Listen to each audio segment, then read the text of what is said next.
आइए आपको एक कहानी सुनाते हैं। कहानी का शीर्षक है जिनसे मिलने को अखियां तरसी हैं। और मैं हूं विजय, आपका दोस्त। पागल हो गई है क्या तू? वो नहीं आएगा। नहीं पापा, विजय ने मुझे वादा किया है, वो आएगा। देखना, वो ज़रूर आएगा। किरण, समझाओ ना इस पागल को। कारगिल की लड़ाई खत्म हुए 5 साल हो गए। अगर विजय जिंदा होता तो कहीं से तो खबर आती। कौन जाने कहाँ है वो, पता नहीं है कि भी कि नहीं। नहीं पापा, विजय है और विजय आएगा। शशि, अगर अब दोबारा तूने विजय का नाम लिया तो फिर देख लेना। मुझे नफरत है उस आदमी से। मेरी बेटी को पागल बना दिया है। मैंने लाख बार समझाया था, मत ज्वाइन कर आर्मी, मत ज्वाइन कर आर्मी। पर भूत सवार था ना फौजी बनने का, लगी होगी गोली, मर गया होगा साला। शशि के पापा, खबरदार जो आगे कुछ और बोला तो। विजय आएगा, मेरा मन बोलता है इस बार वो जरूर आएगा। उसने शशि से वादा किया था, वो सावन के पहले इतवार के दिन आएगा। कल सावन का पहला इतवार है, देखना वो आएगा। हे भगवान, माँ बेटी दोनों पागल हो गए हैं। पिछले 5 सालों से विजय आएगा, विजय आएगा, विजय आएगा। अरे पागलों, 5 साल हो गए हैं। 5 सावन के 5 पहले इतवार निकल गए हैं। न विजय आया और ना ही उसकी लाश आई। पापा, क्या हो तुम? कुछ भी बोल रहे हो। अच्छा नहीं बोल सकते तो कड़वा तो मत बोलो। किरण, सच कड़वा ही होता है। जो है ही नहीं वो कहाँ से आएगा? शशि के पापा, पहले मुझे भी लगा था कि शायद तुम सही हो, पर अब नहीं। मैंने अपनी बेटी की निष्ठा देख ली है। अब मुझे भी यकीन हो गया है, कल विजय आएगा। देखना ज़रूर आएगा। चलो देखते हैं कल कौन सा दूर है। और हाँ, अगर कल विजय नहीं आया तो? नहीं पापा, कल विजय ज़रूर आएगा। अगर नहीं आया तो? पापा, फिर जो आप बोलोगे मैं वही मानूंगी। अच्छा, अगर कल विजय नहीं आया तो कल मैं महेश से तेरी मंगनी कर दूंगा। बहुत यकीन है ना तुझे अपने विजय पर, खा उसकी कसम। अगर कल विजय नहीं आया तो तू महेश से मंगनी करेगी। शशि के पापा, क्या बोल रहे हो तुम? जानते नहीं हो शशि को? शशि विजय से कितना प्यार करती है। वो जान दे देगी पर किसी और से शादी नहीं करेगी, कभी नहीं करेगी। वो किसी और से शादी की सोच भी नहीं सकती है। प्यार? अगर शशि विजय से प्यार करती है तो मैं भी अपनी बेटी से प्यार करता हूँ, और अपनी बेटी का भला सोचना गलत नहीं है। खाना कसम शशि। अब क्या हुआ? यकीन है ना तुझे विजय आएगा, विजय आएगा? क्यों, बता। पापा, आपने मेरे प्यार को चैलेंज किया है। मुझे यकीन है मेरा विजय कल आएगा, और उसी यकीन से मैं आपसे वादा करती हूँ, अगर कल विजय नहीं आया तो आप जिससे कहोगे मैं उसी से मंगनी करूँगी। चल फिर कल देखते हैं। कल सावन का पहला इतवार है। पूरा गांव भोलेनाथ के मंदिर में होगा, और अगर संध्या पूजा से पहले तेरा विजय नहीं आया तो वहीं पूरे गांव के सामने मैं तेरी मंगनी महेश से कर दूंगा। बोल, मंजूर है? बोल, मंजूर है? बोल। हाँ, हाँ मंजूर है पापा, मंजूर है। और हिंदुस्तानी, कहाँ है तेरा हिंदुस्तान? आया नहीं तुझे बचाने? 5 साल से सड़ रहा है तू यहाँ। तुझे क्या लगता है तू यहाँ से जिंदा बच जाएगा? हम तुझे तड़पा तड़पा कर मारेंगे, और फिर तेरी लाश के छोटे छोटे टुकड़े करके तेरी सरजमी हिंदुस्तान में फिकवा देंगे। हिंदुस्तानी, तेरी लाश के टुकड़े तेरे ही देश के कुत्ते खाएंगे। हा हा हा हा हा। बहुत ताकत है ना तेरे बाजुओं में। धर धर धर धर करके गोलियां चला रहा था ना जंग के मैदान में। तेरे इन्हीं बाजुओं को उखाड़ फेंकेगा हमारा अली पहलवान। कैप्टन, मैं तो हिंदुस्तान का एक अदना सा सिपाही हूं। सोचो, इस अदने से सिपाही की जान लेने की कोशिश में तुम लोगों ने 5 साल लगा दिए। तो जब पूरा हिंदुस्तान आएगा तो तुम लोग का क्या होगा? और छू, तो तू हमें मुकाबले के लिए ललकार रहा है। मुकाबला? हाँ, कैसा मुकाबला कैप्टन? मुकाबले की बात तो तुम लोग करते हो, हम तो अमन और शांति चाहते हैं। खामोश, अपनी अल्फाज अपने तक रख। कल तेरे पास आखिरी मौका है अपनी जान बचाने का। हमने तेरी जान अब तक इसलिए बख्शी क्योंकि हम तेरी जान का सौदा करना चाहते थे। हम अक्सर गिरफ्तार फौजियों की जान के बदले अपने लोगों को हिंदुस्तान की जेल से रिहा करवाने की मांग करते हैं। हम तेरी जान के बदले हिंदुस्तान की फौज को झुकाना चाहते थे। हम हमारे साथी अब्दुल की रिहाई चाहते थे, पर क्या करें, खुदा को ये मंजूर नहीं था। बेचारा अब्दुल रिहाई से पहले खुद ही अल्लाह के पास चला गया। दिल के दौरे ने उसकी जान ले ली, वो हार्ट अटैक से मर गया। अब तू हमारे किसी काम का नहीं है, लेकिन हम तेरे वतन की तरह मतलबी नहीं है जो अपने सिपाही की जान की परवाह नहीं करते। हम तुझे मौत देंगे, लेकिन तुझे बचने का मौका भी देंगे। तू अली पहलवान को हरा देगा तो हम तुझे रिहा कर देंगे। हम तुझे तेरे गांव पहुंचा देंगे, ये वादा है कैप्टन का। मुकाबले के लिए तैयार हो जा हिंदुस्तानी। मुझे तुम्हारा भरोसा नहीं है कैप्टन, तुम क्या मुझे रिहा करोगे? लेकिन चाहे जीत हो या हार, ये हिंदुस्तानी सिपाही लड़ेगा। मेरी मौत भी हो गई तो गम नहीं, देखना कितना खुशकिस्मत है ये हिंदुस्तानी सिपाही। कल मरेगा भी तो अपने वतन की आन पर मरेगा। मरहबा, हम खुश हुए। तेरे यकीन पर यकीन है मुझे, तेरी मौत पर कल गम नहीं, जश्न होगा। बेचारा एक बेवकूफ अदना सा सिपाही अपने वतन के नाम पर फिजूल ही खत्म होगा। मरहबा मरहबा। कैप्टन, ये लड़ाई इस चोटी में क्यों रखी है? सरफराज, क्योंकि हम अपने दुश्मन को बचने का मौका नहीं देते। वो देखो नीचे, देखो नीचे कितनी गहरी खाई है, और इस खाई के साथ साथ सतलुज नदी बह रही है।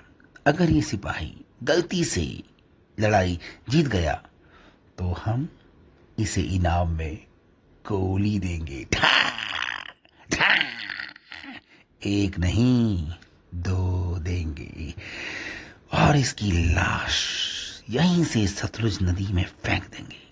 सुना है ये नदी इसके गांव से गुजरती है। ये जिंदा नहीं गया तो क्या हुआ, इसकी लाश इसके गांव पहुंचेगी। कैप्टन ने वादा किया है, और वादे की बेअदबी कैप्टन कभी नहीं करता है। मरहबा। हा हा। और सिपाही तैयार है? हाँ कैप्टन। लड़ाई की जगह ऐसी चुनी थी कि वहां से बच निकलना नामुमकिन था। ऊंचे पहाड़ के ऊपर मैदान था, और उसी मैदान में लकड़ियों को गोल गोल बांध कर रिंग बनाया था, और उस रिंग के बीच लड़ाई होनी थी। रिंग के चारों ओर कैप्टन के आदमी थे जो बात बात पर कैप्टन के साथ मरहबा मरहबा बोल रहे थे। अली पहलवान सिपाही से 4 गुना दिखता था और उसे सिपाही को हराने का नहीं, मारने का हुक्म दिया था। हल्की हल्की बारिश हो रही थी, मैदान गीला था, नमी थी। सिपाही ने मैदान की गीली मिट्टी को हाथ में लिया और उससे तिलक लगाते हुए कहा, जय भोलेनाथ, हर हर महादेव। सिपाही, आज तक तूने अपना नाम नहीं बताया। बहुत ईमानदार है तू। मर जाएगा पर अपने वतन से गद्दारी नहीं करेगा। चल, कोई नहीं, आज मरने से पहले अपना असली नाम बताते जाना। कम से कम हमें पता तो चले कि इस वफादार सिपाही का नाम क्या था।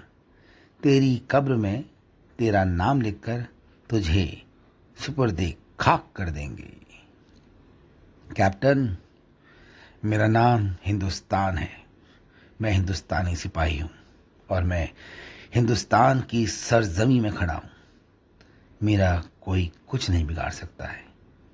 कैप्टन, जाको राखे साइयां, मार सके न कोई, कोई बाल न बांका कर सके, चाहे सारा जग बैरी होए। ओछो, तू जहां खड़ा है ये हिंदुस्तान की सरजमी है। बेवकूफ आदमी, ये जमीन हमारी है और हम इस जमीन को लेकर रहेंगे। कैप्टन ने गुस्से से सिपाही से बोला और फिर थोड़ा रुककर सोचने लगा। अचानक कैप्टन ने अपना टोन बदला और सिपाही से बोला, चल, मान लिया कि ये तेरी सरजमी है। गुमान है ना तुझे अपनी सरजमी पर? तो ले, आज हम तेरी ही सरजमी में तेरी रूह को तेरे जिस्म से जुदा कर देंगे। मरहबा मरहबा मरहबा मरहबा। कैप्टन के आदमियों ने खुश होते हुए अपने दोनों हाथ ऊंचे उठाते हुए बोला, हर हर महादेव, जय भोलेनाथ की। सिपाही ने बोला ही था कि तेज बारिश बरसने लगी। सिपाही और अली का कोई मेल नहीं था। सिपाही को पता था कि अली उसे आसानी से हरा देगा। 6.5 फुट के चौड़े तगड़े अली का मुकाबला दुबले पतले सिपाही से हो रहा था। सिपाही जिसे 5 सालों से 2 वक्त की रोटी भी नहीं मिली थी, उसमें ताकत कहाँ से आएगी। अली ने सिपाही को पकड़ा और पहले ही झटके से नीचे पटक दिया। धड़ाम! सिपाही दूर जाकर गिरा। कैप्टन ने अली को इशारा किया कि सिपाही को फिर उठा और दोबारा जोर से पटक दे। अली, मेरे बच्चे, इस कम वक्त को फिर से उठाओ और जोर से पटक दे। इस बार ऐसा पटक कि इसकी हड्डी टूट जाए। मरदूत, सरजमी की बात करता है, कमीना। मुझे उठाने की जरूरत नहीं है, मैं खुद उठ सकता हूं। सिपाही ने पूरी ताकत से उठते हुए बोला। अली सिपाही से भिड़ा। इस बार अली ने सिपाही को दोनों हाथों से हवा में ऊपर उठाया और धड़ाम धड़ाम करके नीचे फेंक दिया। कचा कट कड़क आ की आवाज आई। आह महादेव! सिपाही जोर से चिल्लाया। इतनी ताकत से नीचे फेंकने के कारण सिपाही की टांग बीच में से टूट गई। मरहबा मरहबा मरहबा। सिपाही, तेरी तो दाई टांग गई। मरहबा मरहबा मरहबा। कैप्टन के आदमी हैरान थे कि इतनी चोट लगने के बावजूद भी सिपाही टस से मस नहीं हुआ। वो रगड़ते हुए रिंग के कोने में पहुंचा और उसने रिंग को बनाने वाली एक लकड़ी को अपने दोनों हाथों की से खींचा और उसे बीच से तोड़ दिया। आह! फिर सिपाही ने अपनी कमीज उतारी और टूटी लकड़ी को अपने पांव से मिलाया और कमीज से उसे कस के अपने पांव के साथ बांध दिया। आह कैप्टन, मैं अपनी आखिरी सांस तक लड़ूंगा। आह। सिपाही के जज्बे को देखकर कैप्टन के आदमी हैरान हो गए थे। अब उन्हें सिपाही से हमदर्दी होने लगी थी। कैप्टन ने अपने लोगों की बगावत को भांप लिया था। इससे पहले कि लोग सिपाही की तरफदारी करें, कैप्टन ने अली को इशारा किया कि इस बार सिपाही को रिंग से बाहर फेंक दे। अधमरा सिपाही इस बार मर जाएगा। बारिश जोर पकड़ने लगी। बारिश की बूंदों की टप टप टप टप टप टप टप टप आवाज से जमीन हिलने लगी। अली ने कैप्टन का इशारा समझा और वो तेजी से सिपाही के पास पहुंचा और उसने दोनों हाथों से सिपाही को हवा में उछाला और पूरी ताकत से गेंद की तरह रिंग से बाहर फेंक दिया। सिपाही जोर से चिल्लाया। बारिश से गीली गीली जमीन कीचड़ जैसी हो गई थी और उसी कीचड़ से सिपाही पीठ के बल फिसलता हुआ चोटी के कोने में तक पहुंच गया। सिपाही तैरते फिसलते हुए चोटी के किनारे पहुंच गया। वहां एक पत्थर था जिसे सिपाही ने पकड़ लिया। सिपाही पत्थर के सहारे लटक गया। चोटी के नीचे गहरी खाई थी और दूध की तरह सतलज नदी हिचकोले मार रही थी। सिपाही को लगा मरना तो है ही, क्यों ना लड़के मरे। उसने जोर से आवाज लगाई, कैप्टन, मैं मरा नहीं हूं, जिंदा हूं, अभी भी सांस बाकी है, आकर देख। कैप्टन सरफराज अली सभी सिपाही को देखने के लिए चोटी के कोने तक गए। सिपाही ने पूरी ताकत लगाई और खुद को ऊपर खींच लिया। सिपाही लड़खड़ाता हुआ चोटी के ऊपर खड़ा हुआ। सिपाही को खड़ा देख कैप्टन गुस्सा आ गया। उसने सिपाही का गला पकड़ लिया। मरदूत कमबख्त, तू ऐसे नहीं मरेगा, अब तो मैं तुझे मार कर ही रहूंगा। कैप्टन के साथ साथ सरफराज और अली ने भी सिपाही को पकड़ लिया। सिपाही ने पूरी ताकत से बोला, कैप्टन, तू मेरा नाम जानना चाहता था ना, तो सुन मेरा नाम। मेरा नाम विजय है और जिसका नाम विजय है उसकी हार हो ही नहीं सकती। हर हर महादेव। विजय ने अपना बायां पांव घुमाया और तीनों को तिरछा करते हुए खाई की तरफ मोड़ दिया। कैप्टन, सरफराज और अली को नीचे मुंह दिखाई दी। कैप्टन, चल, साथ साथ मरेंगे, भगवान करे तुझे जन्नत नसीब हो। हर हर महादेव। आवाज के साथ चारों खाई में गिर गए। कैप्टन के आदमियों को समझ नहीं आया कि अचानक क्या हुआ। उन्होंने चारों को नीचे गिरते हुए देखा। वो कुछ नहीं कर पाए। क्या हुआ शशि? अब तो शाम हो गई, संध्या पूजा का समय निकल रहा है, आए नहीं तेरा विजय? पापा, विजय आएगा, देखना, मेरा विजय आएगा। उसने मुझसे वादा किया है, वो सावन के पहले इतवार को आएगा, विजय आएगा। शशि बेटा, बाप हूं मैं तेरा,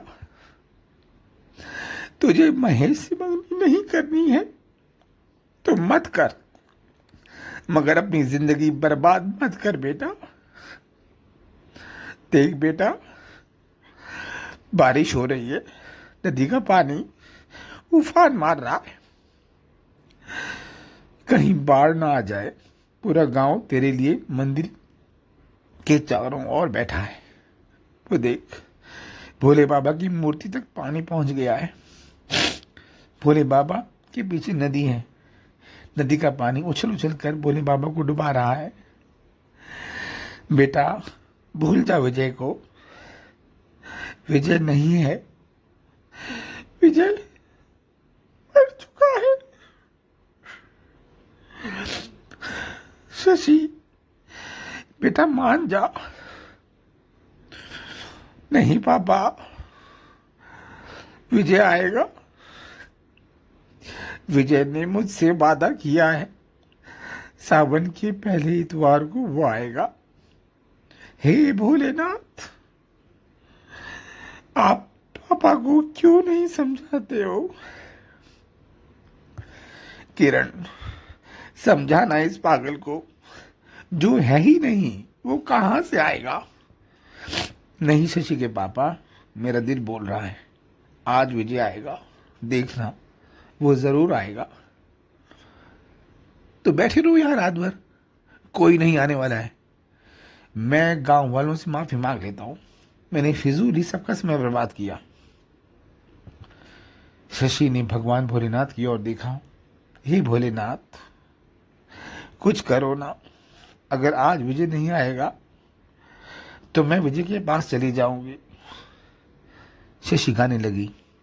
जिनसे मिलने को अखियां तरसी हैं, जिनसे मिलने को बरसों बरसी है, होने वाला उनका दीदार है, मिलने को दिल बेकरार है, साजन मेरा उस पार है, मिलने को दिल बेकरार है। शशि को गाता देख सारा गांव शशि के पास आ गया। एक तरफ नदी का पानी जोर जोर से हिचकोले मार रहा था और एक तरफ शशि गा रही थी। शशि को गाता देख उसके पापा के मोटे मोटे आंसू गिर रहे थे। वो अपनी बेटी के पागलपन को देखकर रो रहे थे। जिनसे मिलने को अखियां तरसी है, जिनसे मिलने को बरसों बरसी है, होने वाला उनका दीदार है, मिलने को दिल बेकरार है, साजन मेरा उस पार है, मिलने को दिल बेकरार है। शशि ने गाते गाते अपनी कमर में हाथ लगाया। वो कमर में जहर छुपा कर लाई थी। शशि, अगर विजय की नहीं हुई तो और किसी की भी नहीं होगी। शशि ने जैसे ही जहर की पुड़िया खोली, तभी बाहर उफानी नदी का पानी ने तगड़ा उछाल लगाया। शशि जहर खाने के लिए झुकी ही थी कि अचानक भोले बाबा की मूर्ति के पीछे से आवाज आई, शशि, शशि मैं आ गया, शशि मैं आ गया। पापा, पापा, देखो देखो मेरा विजय आ गया। पापा देखो मेरा विजय आ गया। पापा, पापा, पापा देखो देखो देखो मेरा विजय आ गया। शशि ने जहर की बुढ़िया फेंक दी और जोर जोर से पागलों की तरह बोलने लगी, पापा, पापा देखो देखो देखो देखो विजय आ गया। पापा, पापा मेरा विजय आ गया। पापा, पापा, पापा। शशि की आवाज से निकल रही थी, उसकी आवाज से सिर्फ विजय, विजय आ गया, विजय आ गया हो रहा था। विजय की आवाज सुनते ही गांव के लोग भोले बाबा की मूर्ति के पीछे गए। आह, आह। सभी ने ताकत से विजय को ऊपर खींचा। शशि विजय से लिपट गई। शशि के पापा विजय को देखकर हैरान हो गए। वो भोलेनाथ की कृपा देखकर अचंभित हो गए। पापा के आंसू गिरने लगे। किरण भी रोने लगी। सारा गांव भोलेनाथ की ओर देखने लगा और उनके इस करिश्मे को देखकर जोर जोर से घंटियां बजाने लगा। तुम आ गए विजय, तुम आ गए विजय। हाँ शशि, मैं आ गया। तुम्हारे प्यार ने मुझे बचा लिया। विजय और शशि ने भोलेनाथ की ओर देखा। जाको राखे साइया, मार सके न कोई, कोई बाल न बांका कर सके, चाहे सारा जग बैरी होए।